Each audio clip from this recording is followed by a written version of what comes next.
Salam sejahtera di dalam kasih Tuhan Yesus Kristus.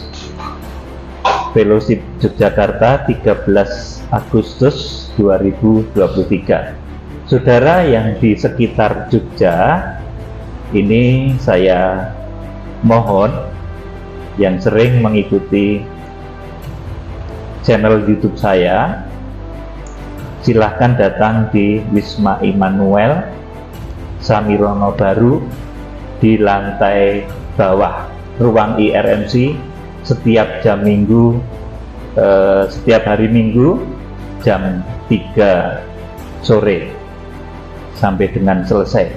Jadi Fellowship Yogyakarta di Wisma Samirono setiap hari Minggu jam 3 sore sampai dengan selesai. Ya, silahkan hadir yang wilayah Yogyakarta supaya kita bisa bertemu secara langsung dan kuasa Tuhan semakin dinyatakan dalam kehidupan kita. Saudara, saat ini saya akan menyampaikan satu tema tentang satu jalur komando pewahyuan di akhir zaman. Saudaraku yang dikasihi Tuhan Yesus Kristus, jadi berkaitan dengan peristiwa terpenting di akhir zaman, yaitu kedatangan Tuhan. Karena kedatangan Tuhan itu orang lain bisa menganggap, menyebut itu sebagai hari kiamat, saudaraku. Itu merupakan peristiwa yang sangat penting, bukan hanya bagi orang Israel, tapi bagi seluruh dunia. Maka untuk membimbing, memberikan bimbingan tentang bagaimana detail kronologis yang akan terjadi di akhir zaman, maka bimbingan pewahyuan yang menyangkut akhir zaman, detail kronologis akhir zaman, atau ini saya sebut sebagai kronos, ya. Jadi detail kronologis akhir zaman itu kronos. Kemudian dan waktu ketika Tuhan itu menjalankan detail kronologis tadi, itu perlu kita ketahui, dan itu, saudaraku, diturunkan oleh Tuhan melalui satu garis komando kegerakan.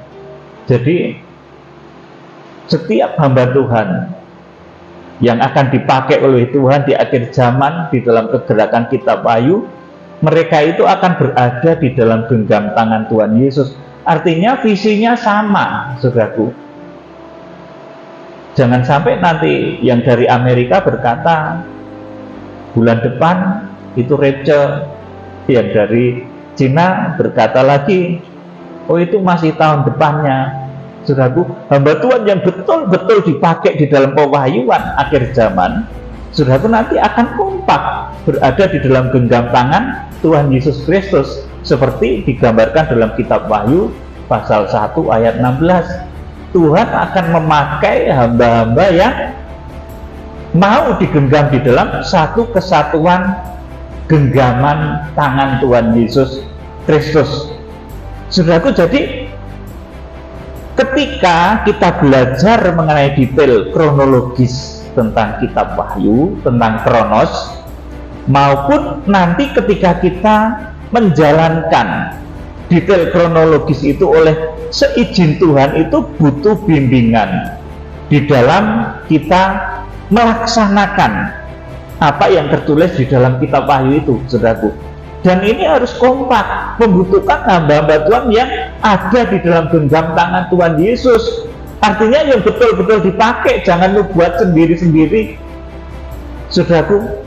Seperti tadi saya contohkan dari Amerika, mungkin membuatnya bulan depan Rachel, yang dari Cina, oh itu masih tahun depan. Yang lain lagi ngomong sekarang sangkakala kelima, saudaraku. Nah, seperti inilah yang membuat jemaat itu bingung, dan Tuhan tidak berkenan, saudaraku. Oleh karena itu, yang namanya pewahyuan merupakan peristiwa terpenting di akhir zaman tentang kedatangan Tuhan, itu datangnya melalui satu jalur komando pewahyuan akhir zaman yang jelas. Saudara yang dikasihi Tuhan, akhir zaman itu berjalan secara sistematis.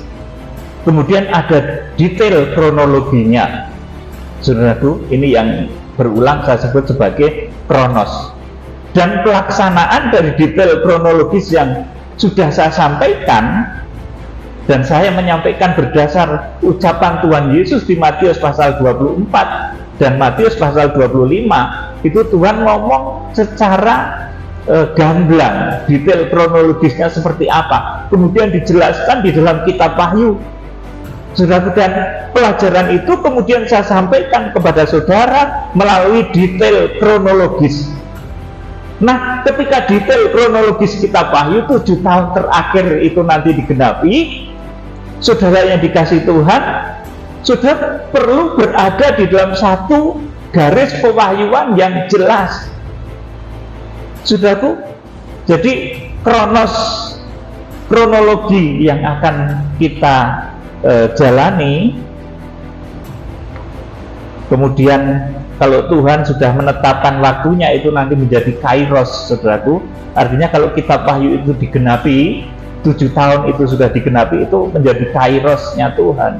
Yang berhak mengerti itu saudaraku, Tuhan, dengan cara memberi tanda. Kita akan kembali membaca Kisah Rasul pasal 1 ayat 6 sampai 8. Ya, dibacakan Ibu Tami. Yesus terangkat ke surga. Ya. Maka bertanyalah mereka yang berkumpul di situ, Tuhan, maukah Engkau pada masa ini memulihkan kerajaan bagi Israel? Ya, saya terangkan dulu di sini. Ini pertanyaan murid-murid itu sebenarnya murid-murid itu bertanya, Tuhan, maukah Engkau pada masa ini? Itu kronos. Jadi detail kronologi dari kejadian kitab Wahyu pada saat itu murid-murid sudah bertanya, maukah Tuhan itu menggenapi apa yang Tuhan sabdakan di Matius pasal 24 itu pada saat ini juga ketika Tuhan Yesus sudah bangkit. Karena pikir mereka, saudaraku, Tuhan Yesus sudah bangkit, tentu dahsyat, tentu akan segera memulihkan kerajaan bagi Israel. Saudaraku, tetapi apa jawab Tuhan? Ayat 7. Jawabnya, engkau tidak perlu mengetahui masa dan waktu. Iya, engkau tidak perlu mengetahui kairos, masa dan waktu. Ini kairos. Jadi 7 tahun terakhir seperti yang bolak-balik saya terangkan pada saudara itu namanya kronos. Kronologi, detail kronologinya seperti itu. Kemudian mengenai kairos, saudaraku, ini akan dijalankan oleh Tuhan menurut waktunya Tuhan. Dan kita berdoa, kita semua menjadi pelaksana dari kegerakan kitab Wahyu, dari kronologis yang tertulis di dalam kitab Wahyu. Kita menggenapi menjadi pelaksana dari kegerakan kitab Wahyu. Ya, dibaca ulang ayat 7 dan 8. Jawabnya, engkau tidak perlu mengetahui masa dan waktu yang ditetapkan Bapa sendiri menurut kuasanya. Terus, Tetapi kamu akan menerima kuasa kalau Roh Kudus turun ke atas kamu, dan kamu akan menjadi saksiku di Yerusalem dan di seluruh Yudea dan Samaria dan sampai ke ujung bumi. amin. Jadi ketika kairos Tuhan itu terjadi, ketika 7 tahun terakhir itu nanti digenapi, nanti engkau akan menerima kuasa. Tandanya apa? Tandanya seperti munculnya 7 bintang. Saudaraku, munculnya hamba-hamba Tuhan yang dipakai, yang ada di dalam genggaman tangan Tuhan Yesus, hamba-hamba Tuhan yang mau bersatu, disatukan di dalam visi Tuhan, di dalam pewahyuan, satu jalur komando pewahyuan di akhir zaman. Saudara, kronosnya atau detail kronologis ini sudah diterangkan Tuhan Yesus dalam Matius pasal 24, Matius 25 juga, kemudian diperjelas di dalam kitab Wahyu. Kemudian kairosnya itu saat Tuhan mencurahkan rohnya secara dahsyat. Ini Rasul Petrus dahulu sudah khotbah di dalam Kisah Rasul pasal 2 ayat 17 sampai 21. Rasul Petrus itu mengambil dari Yoel pasal 2 ayat 28 sampai 32. Itu ketika Tuhan mencurahkan rohnya secara dahsyat. Nanti melalui siapa itu, saudaraku? Melalui tokoh-tokoh yang disebut sebagai ketujuh bintang itu, saudaraku. Jadi nanti ketika kairos Tuhan itu digenapi, Tuhan akan mencurahkan rohnya dahsyat. Tuhan akan mengutus hamba-hamba yang diurapi karena berita akhir zaman, mengenai berita harpaso saat waktu pengungsian, bukan saat waktu kedatangan Tuhan ya. Saya ulangi lagi, saat pengungsian yang nanti akan diberitakan di Wahyu pasal 10 itu. Bukan saat kedatangan Tuhan Yesus, bukan saat hari kiamat, tetapi saat pengungsian, saat pengangkatan, dan saat masa antikris itu bareng terjadinya. Saudaraku, jadi begitu terjadi reja, itu saudaraku yang mencapai ruang Maha Kudus itu diangkat hidup-hidup, kemudian yang mencapai ruang kudus itu diungsikan, Theogo, Wahyu 12:6, Wahyu pasal 12 ayat 6 dan ayat 14. Kemudian yang kanak-kanak rohani itu tertinggal, itu waktunya bareng. Saudaraku, jadi kairosnya itu saat Tuhan mencurahkan rohnya secara dahsyat. Dulu dinubuatkan dalam Yoel pasal 2 ayat 28 sampai 32, kemudian Rasul Petrus mengkhotbahkannya kembali di dalam pergerakan hujan akhir. Sekarang saya mengkhotbahkan kembali kepada saudara, kapan Yoel pasal 2 ayat 28 sampai 32 itu digenapi? Kapan nubuatan Rasul Petrus yang menyitir dari Yoel pasal 2 pasal ayat yang ke-28 sampai 32 itu nanti di akhir zaman digenapi, adalah ketika Tuhan nanti mengutus hamba-hambanya yang sangat diurapi, yang disebut sebagai ketujuh bintang yang digenggam di tangan kanan Tuhan Yesus Kristus, yang memiliki visi yang sama, yaitu membangun jemaat, kemudian memiliki visi juga untuk menjangkau bangsa Israel.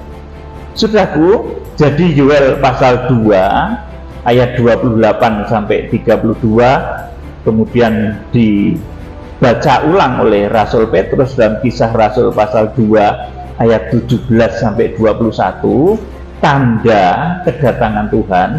Jadi saudaraku, Tuhan tidak ngomong mengenai harinya, tapi Tuhan akan memberi tanda. Itu tandanya apa toh? Tuhan itu mencurahkan rohku, kata Tuhan dalam Yoel pasal 2 itu, saudara. Anak laki-laki perempuan akan bernubuat, orang tua akan mendapat mimpi, teruna-teruna mendapat penglihatan. Bukan berarti, saudaraku, di sana sini itu ada wahyu ini, saudaraku. Pahami baik-baik. Yoel pasal 2 ayat 28 sampai 32. Kisah Rasul pasal 2 ayat 17 sampai 21 yang mengatakan pada saat itu Tuhan mencurahkan rohnya. Kemudian anak laki-laki perempuan bernubuat, orang tua mendapat mimpi, teruna-teruna mendapat penglihatan. Ini bukan berarti kemudian wahyu itu berada di mana-mana, saudaraku.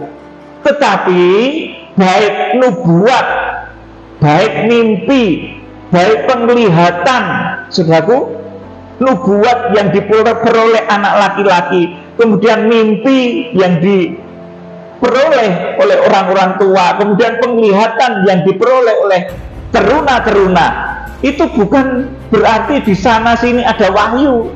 Nanti beda-beda, kemudian yang satu mengatakan sudah sangkakala ketiga, yang satu mengatakan ini baru sangkakala ke-1.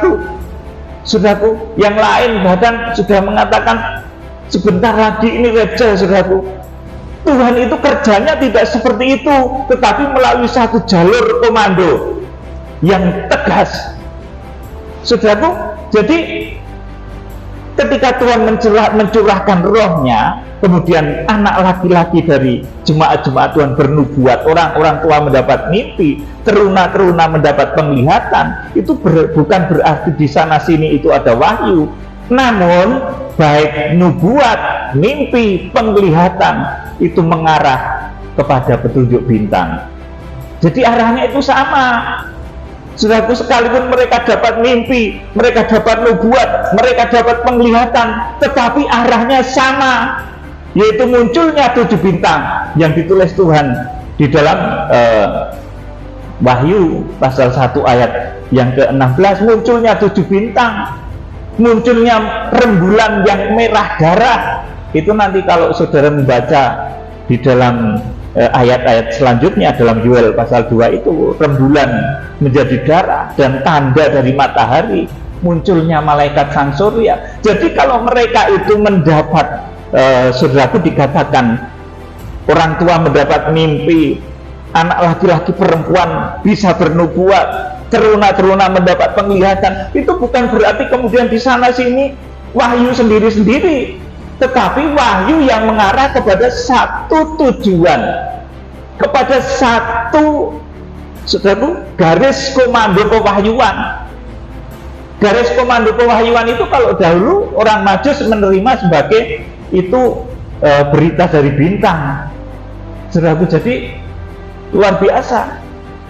Jadi baik mereka mendapatkan nubuat, mendapat mimpi, mendapat penglihatan, itu mengarah kepada munculnya ketujuh bintang, munculnya ketujuh guru, munculnya malaikat sang surya, saudaraku.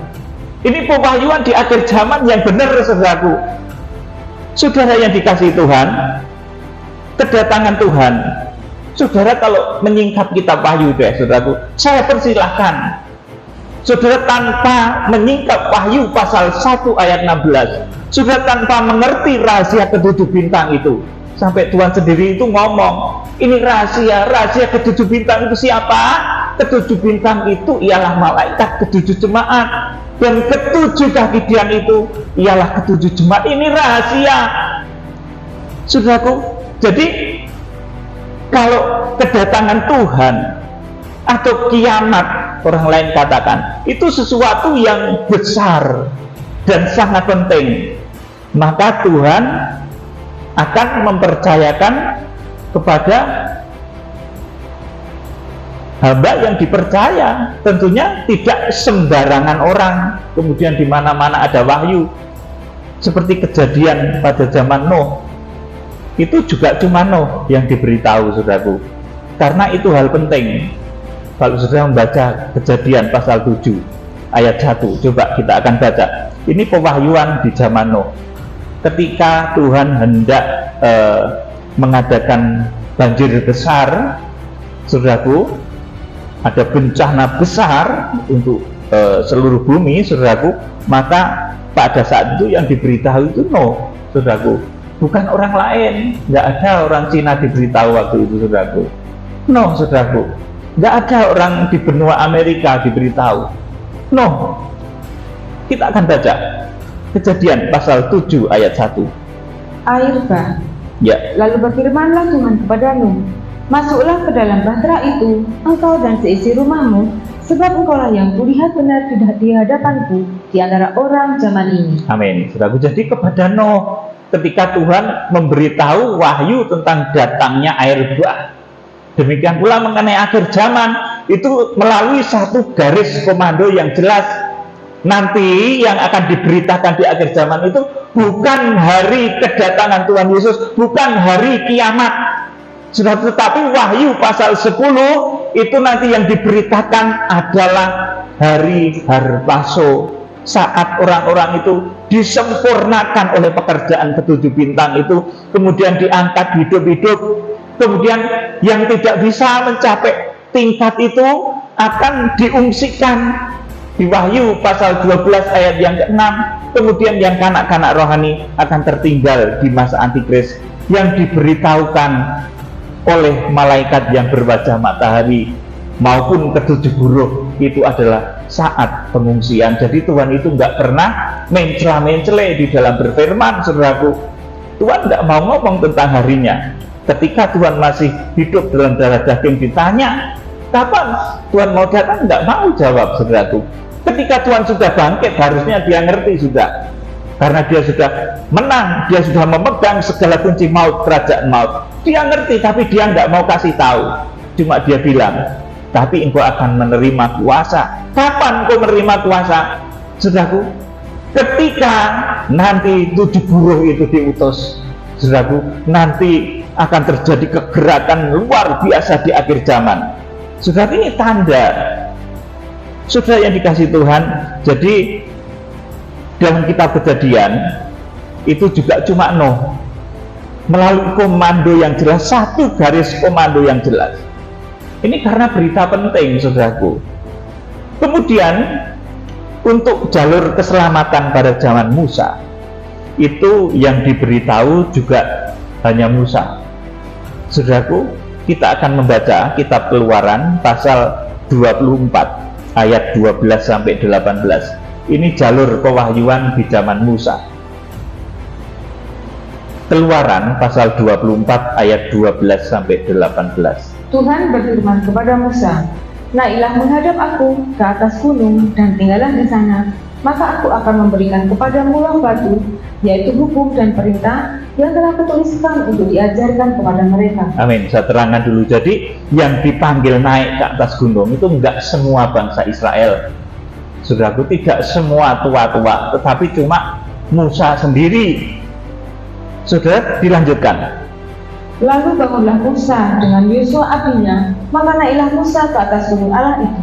Terus? Tetapi kepada para tua-tua itu ia berkata, "Tinggallah di sini menunggu kami sampai kami kembali lagi kepadamu. Bukankah Harun dan Hur ada bersama-sama dengan kamu? Siapa yang ada perkaranya, datanglah kepada mereka." Ya, jadi ketika Musa itu mendapatkan wahyu secara khusus tentang tabernakel, saudaraku, yang diajak naik di sini dikatakan Yosua abdinya. Itu pun tidak naik bebarengan sama Musa. Nanti ketika Musa itu berhadapan dengan Tuhan, saudaraku, ketika diberi wahyu, itu Musa sudah sendiri. Meskipun nanti suatu ketika karena Musa itu melanggar sesuatu etika surga, akhirnya yang memimpin sampai ke tanah perjanjian itu Yosua. Saudara, tetapi pewahyuan tetap seperti itu, saudaraku. Musa kemudian baru diteruskan kepada, bahkan Harun dan Hur ini dibawa, saudaraku, dibawa Harun dan Hur. Kemudian ayat yang ke-15, maka Musa mendaki gunung dan awan itu menutupinya. Kemuliaan Tuhan diam di atas gunung Sinai dan awan itu menutupinya 6 hari lamanya. Pada hari ke-7 dipanggilnyalah Musa dari tengah-tengah awan itu. Ya, terus tampaklah kemuliaan Tuhan sebagai api yang menghanguskan di puncak gunung itu pada pemandangan orang Israel. Iya, jadi di hadapan orang banyak itu seperti api yang menghanguskan ketika Musa bertemu dengan Tuhan di atas gunung. Kemudian ayat yang ke-18, masuklah Musa ke tengah-tengah awan itu dengan mendaki gunung itu. Lalu tinggallah ia di atas gunung itu 40 hari dan 40 malam lamanya. Iya, saudara, ini 40 hari 40 malam lamanya. Jadi Musa naik ke atas gunung karena dia penerima wahyu. Itu ketika dia naik ke atas gunung itu sendiri. Saudara, Yosua meskipun diajak naik, tapi saya yakin itu tidak diajak naik sampai ke puncak, sampai dengan ketika bertemu dengan Tuhan, itu enggak. Yosua akan ditempatkan di tempat tersendiri 40 hari 40 malam lamanya. Loh, ngapain? Suwe banget, saudaraku. Di atas gunung tuh suwe banget Musa, saudaraku. Saudara yang dikasih Tuhan, di sana salah satu yang penting itu Musa itu menerima loh batu yang berisi 10 hukum Taurat untuk diajarkan kepada umat Israel pada waktu itu. Kalau untuk menerima 10 hukum itu bisa cepat, saudaraku. Tetapi menjadi lama sekali. 40 hari itu untuk apa? Di sana tidak hanya sebentar, tetapi 40 hari 40 malam. Karena selain mendapat loh batu yang berisi 10 hukum, kalau cuma menerima 2 loh batu itu cepat. Mungkin sehari jadi, saudaraku. 7 hari 7 malam tadi, pada hari yang ke-7 sudah jadi, saudara. Tetapi karena ada perintah lain, saudaraku. Perintah lain itu apa, saudaraku? Membuat tabernakel, saudaraku. Maka di atas gunung lama sekali. Karena diajari wahyu itu secara detail. Maka kalau saudara belajar kitab wahyu juga harus detail. Jangan sepotong-sepotong, nanti saudara akan bingung. Saudara tanya kitab wahyu mana saja deh, saudaraku, boleh. Kalau yang sudah diizinkan oleh Tuhan untuk diberitakan, maka saya akan beritahukan. Tetapi kalau yang belum, saya tidak akan jawab juga, saudaraku. Jadi kalau mengenai pewahyuan itu, saudaraku, itu detail. 40 hari 40 malam Musa itu di atas gunung, saudaraku. Di sini ditulis dalam ayat 18, masuklah Musa ke tengah-tengah awan itu dengan mendaki gunung itu, lalu tinggallah ia di atas gunung itu 40 hari dan 40 malam lamanya. Suwe banget, saudaraku. Jadi orang menerima wahyu itu, saudaraku, butuh proses, karena yang akan disampaikan itu detail, tidak potongan-potongan. Untuk membuat tabernakel itu, saudaraku, perlu pewahyuan yang detail banget. Untuk kegerakan kitab wahyu ini perlu penjelasan yang detail, tidak samar-samar lagi. Oleh karena itu berbahagialah saudara yang oleh kemurahan Tuhan mendapatkan bagian di dalam pemberitaan kegerakan kitab wahyu ini, saudaraku, karena saya berharap saudara orang-orang yang terpilih nanti menjadi orang-orang yang bisa terangkat hidup-hidup ketika Tuhan Yesus Kristus nanti menyatakan dirinya, atau paling tidak itu ya diungsikan, jangan sampai menjadi orang yang tertinggal. Jadi Musa itu lama, 40 hari 40 malam itu di atas gunung, karena perintahnya, saudaraku, tidak hanya menerima 10 hukum atau 2 loh batu, tetapi juga menerima wahyu tentang tabernakel, makanya lama di atas gunung. Coba dibaca Keluaran pasal 25 ayat 1 sampai yang ke-9 ya. Ibu kami dibacakan Keluaran. Firmanlah Tuhan kepada Musa, ya, katakanlah kepada orang Israel supaya mereka memungut bagiku persembahan khusus dari setiap orang yang terdorong hatinya, haruslah kamu pungut persembahan khusus padaku. Ya, saya terangkan dulu. Ini zaman Musa untuk membangun tabernakel.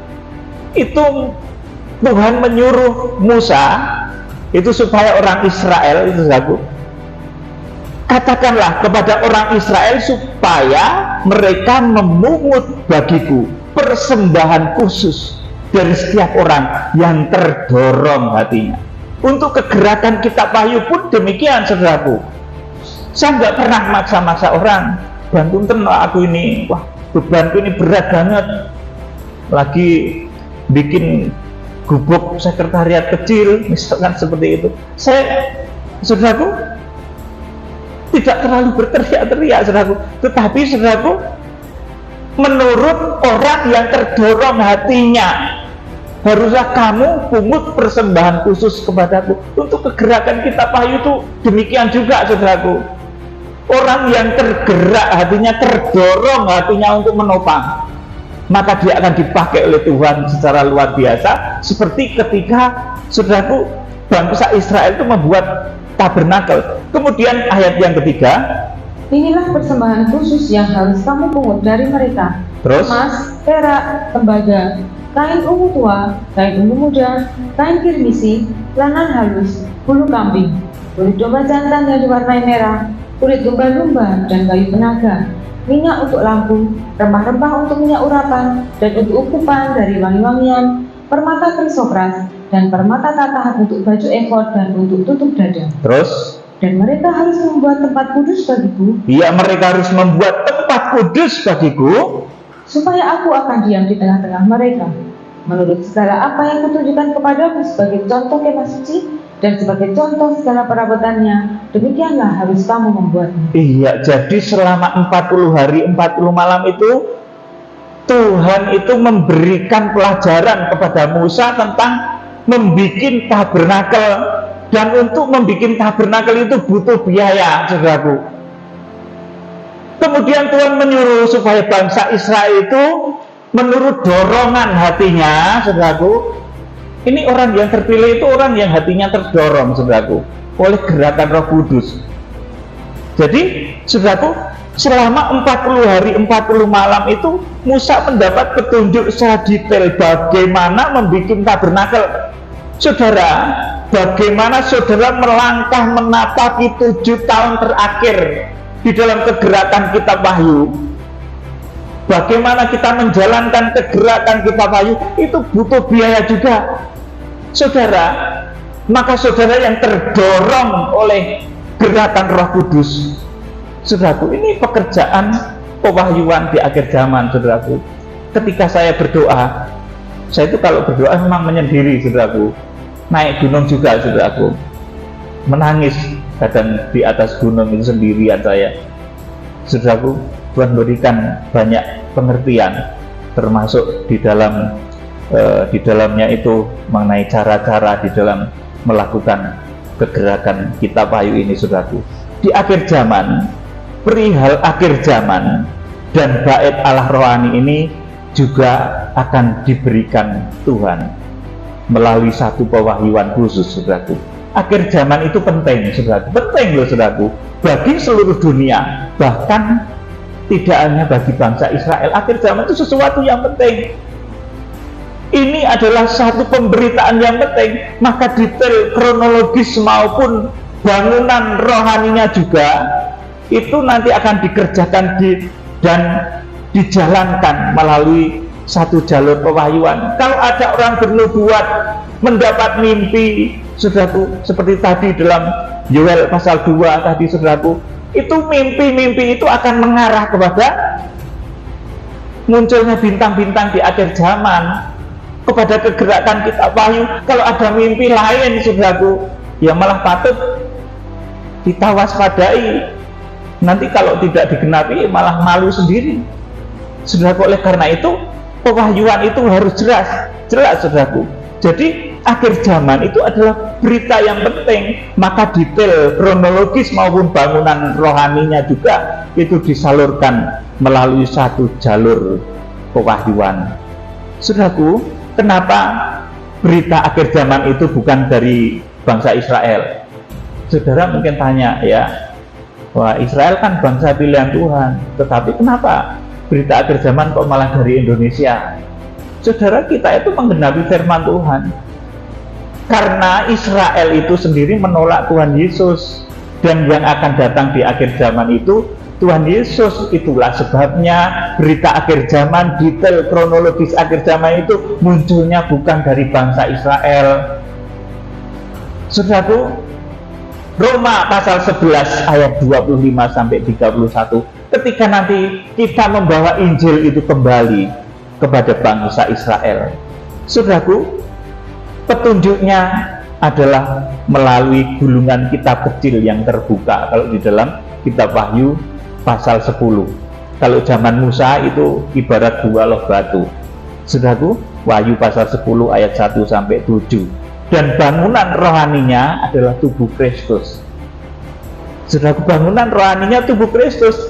Kalau dulu bangunan rohaninya adalah tabernakel yang harus dibangun Musa, tetapi di akhir zaman bangunan rohaninya itu adalah tubuh Kristus.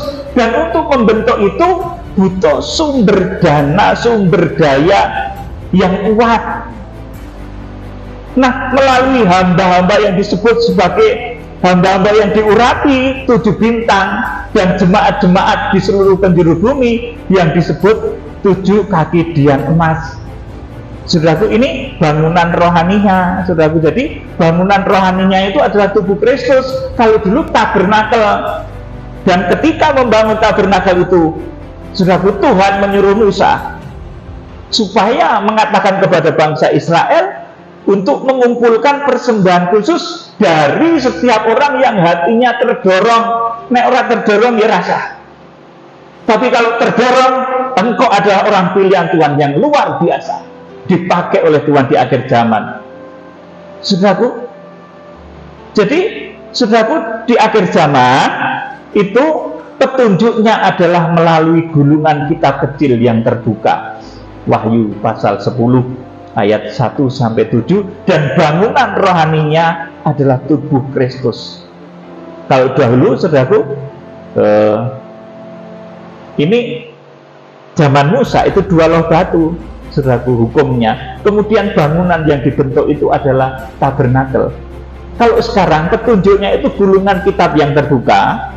Kemudian, saudaraku, bangunan rohani yang harus kita bangun, yang saya dan saudara akan bangun, itu adalah tubuh Kristus. Dan itu nanti melalui hamba-hamba Tuhan yang disebut sebagai 7 bintang dan jemaat-jemaat di seluruh penjuru bumi yang disebut sebagai ke-7 kaki dian emas. Saudara, kita akan baca sekarang kitab Wahyu pasal 10 ayat 1 sampai yang ke-7. Wahyu 10 ayat 1 sampai 7. Kitab terbuka.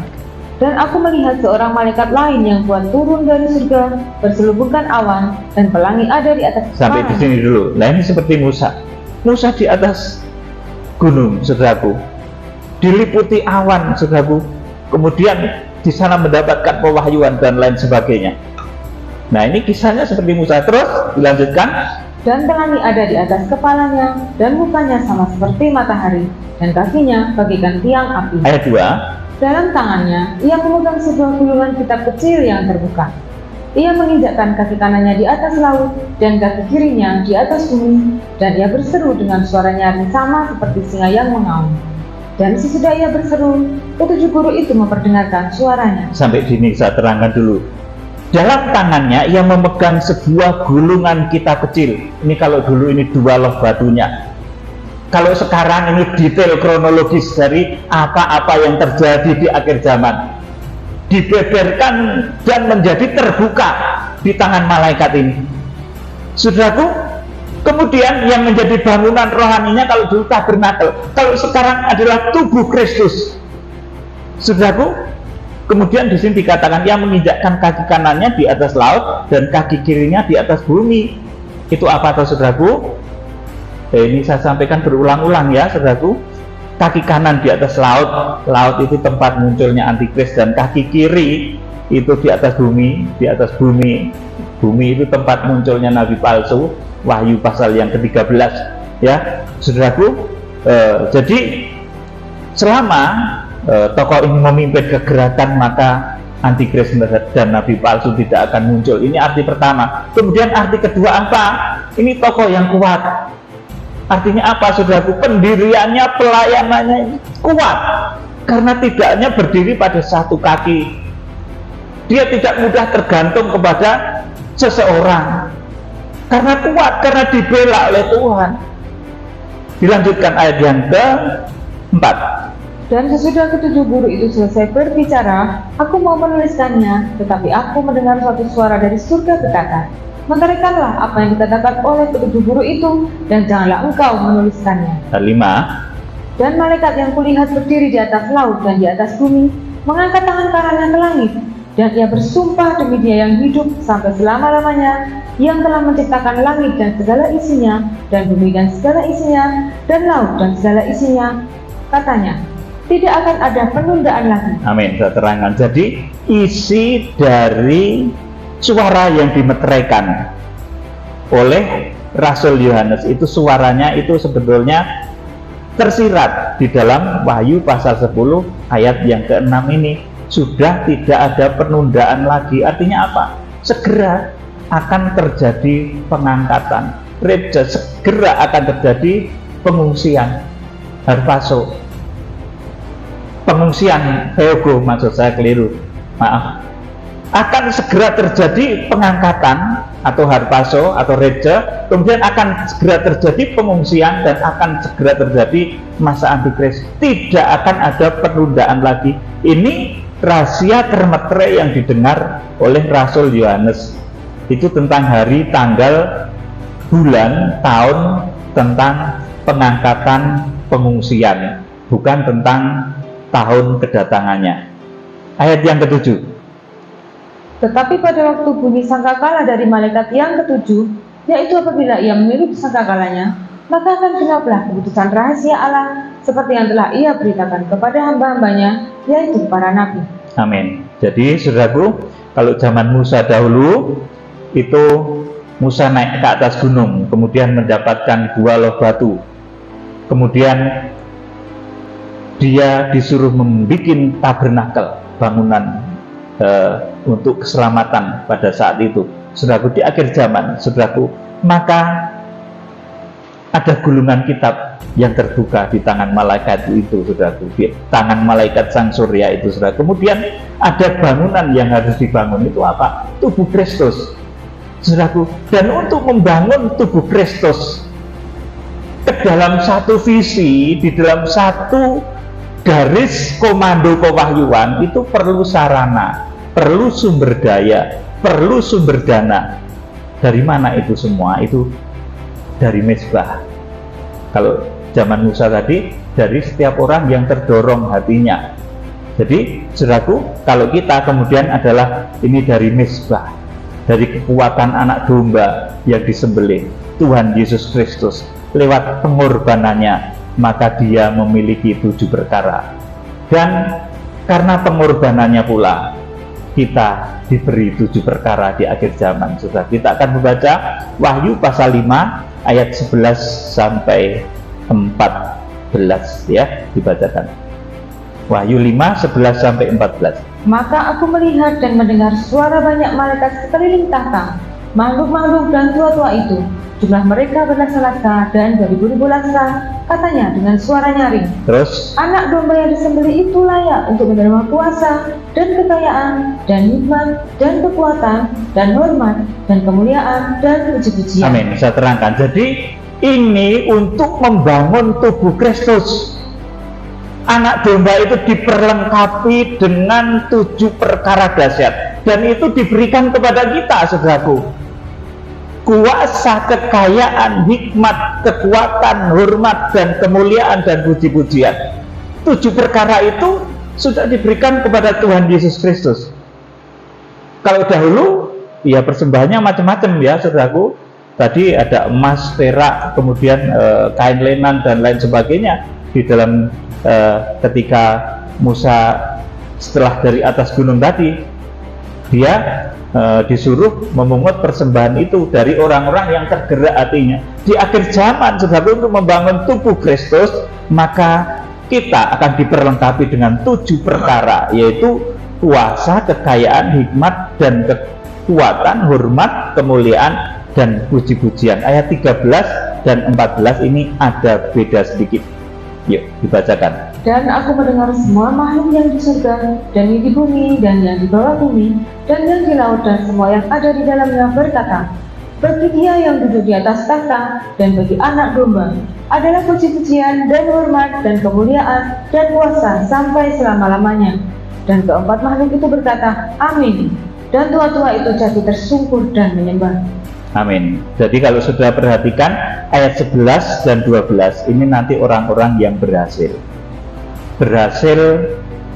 minimal itu diungsikan Beogo, dan berhasil, saudaraku, untuk harpazo atau reja diangkat hidup-hidup. Itu Wahyu pasal 5 ayat 11 dan 12. Tetapi orang-orang lain, makhluk lain di bumi dan di surga, orang-orang yang lain, saudaraku, itu rata-rata mereka hanya bisa memberikan pujian, hormat, kemuliaan, dan kuasa. Jadi ada 3 yang dikorup, saudaraku. Jadi pujian, hormat, kemuliaan, kuasa, memuji Tuhan. Oh, pinter, saudaraku. Kadang tuh gitu, saudaraku. Memuji Tuhan tuh pinter, menghormati Tuhan pinter, saudaraku. Memuliakan Tuhan pinter. Kuasa bagimu ya Tuhan, kemuliaan, hormat, pujian, ini kan lewat mulut saja, saudaraku. Tetapi ketika, saudaraku, seseorang itu harus mempersembahkan kekayaannya dan hikmatnya, saudaraku, ini rupanya ada yang dikorup, saudaraku. Sehingga nanti, saudaraku, perkembangannya setelah melalui proses, mereka gagal di dalam pengangkatan dan harus mati syahid karena gagal memberikan ke-7 perkara bagi anak domba. Ini Wahyu pasal 7 ayat 9 sampai 17. Ya, coba dibacakan. Ini orang-orang yang mati syahid karena mengkorup segala sesuatu yang dibutuhkan untuk pembangunan bait suci Allah di akhir zaman. Saudaraku, padahal, saudaraku, ini rahasia dahsyat nanti kalau kita simak. Kitab Wahyu pasal 7 ayat 9 sampai 17. Kitab Wahyu pasal 7 ayat 9 sampai 17. Kemudian daripada itu aku melihat sesungguhnya suatu kumpulan besar orang banyak yang tidak dapat terhitung banyaknya dari segala bangsa dan suku dan kaum dan bahasa, berdiri di hadapan tahta dan di hadapan anak domba, memakai jubah putih dan memegang daun-daun palem di tangan mereka. Nah, ini orang banyak yang tak terhitung banyaknya. Ini orang selamat, saudara. Terus, dan dengan suara nyaring mereka berseru, keselamatan bagi Allah kami yang duduk di atas tahta dan bagi anak domba. Terus, dan semua malaikat berdiri mengelilingi tahta dan tua-tua dan keempat makhluk itu, Mereka tersungkur di hadapan tahta itu dan menyembah Allah sambil berkata, Amin. Puji-pujian dan kemuliaan dan hikmat dan syukur dan hormat dan kekuasaan dan kekuatan bagi Allah kita sampai selama-lamanya. Amin. Amin. Sampai sini dulu, saudaraku. Jadi ini bedakan dengan Wahyu pasal yang kelima ayat yang ke-12. Ini 7 perkara juga loh, saudaraku. Tetapi beda, saudaraku. Di sini orang-orang yang terpaksa mati syahid masuk dalam jumlah orang yang tak terhitung yang selamat, tetapi nanti itu tertinggal di masa Antikris. Saudaraku, itu adalah orang-orang yang bisa memberikan puji-pujian juga. Di Wahyu pasal 5 ayat 12 juga itu ada. Kemuliaan juga diberikan, hikmat juga diberikan, syukur. Nah, ini saudaraku, yang tadi di dalam Wahyu pasal 5 ayat 12, syukur ini, saudaraku, sudah diejawantahkan dalam perbuatan.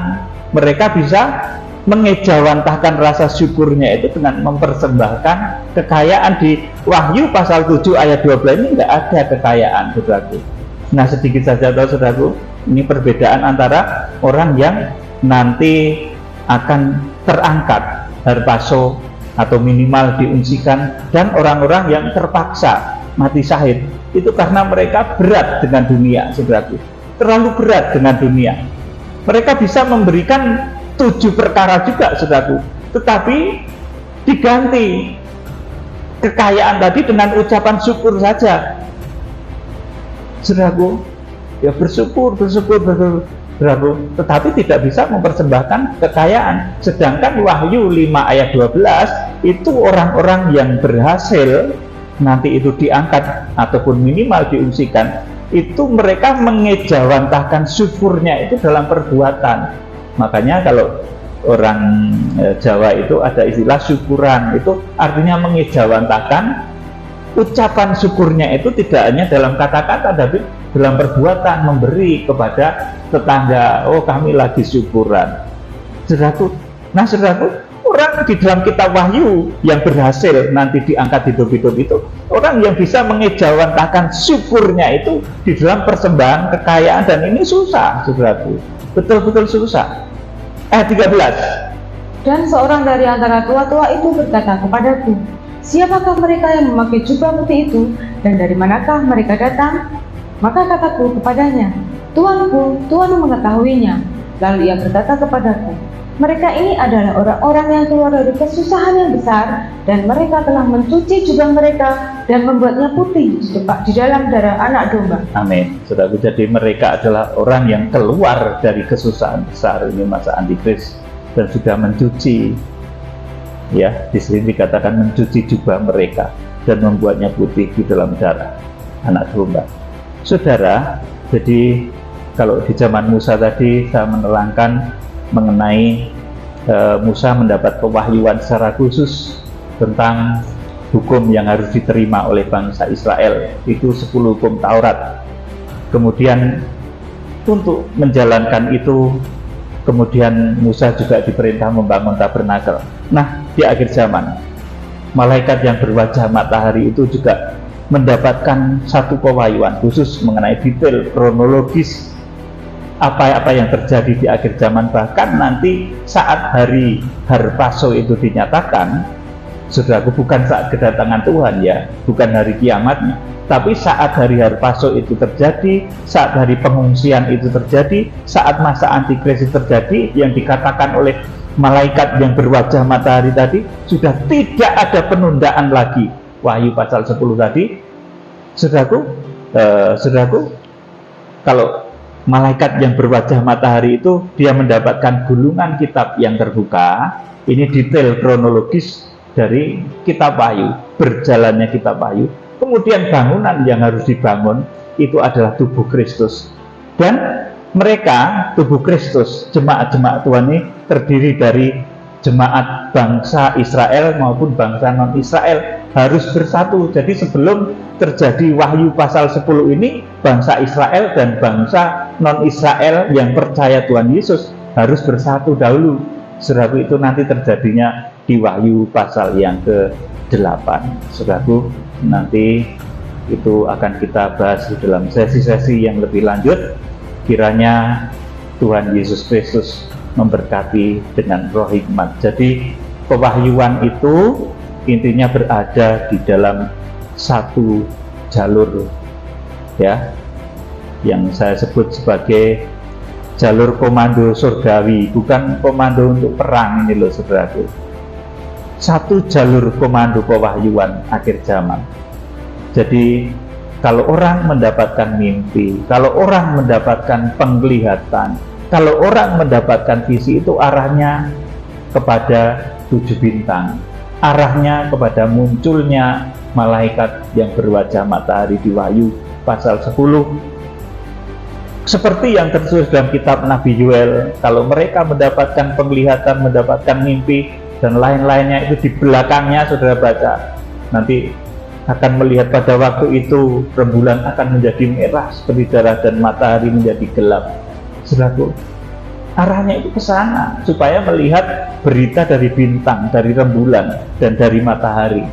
Dan itu arahnya Wahyu pasal yang ke-12. Kiranya Tuhan memberkati saudara dengan roh hikmat. Ini pelajaran yang agak dalam. Tuhan Yesus Kristus memberkati.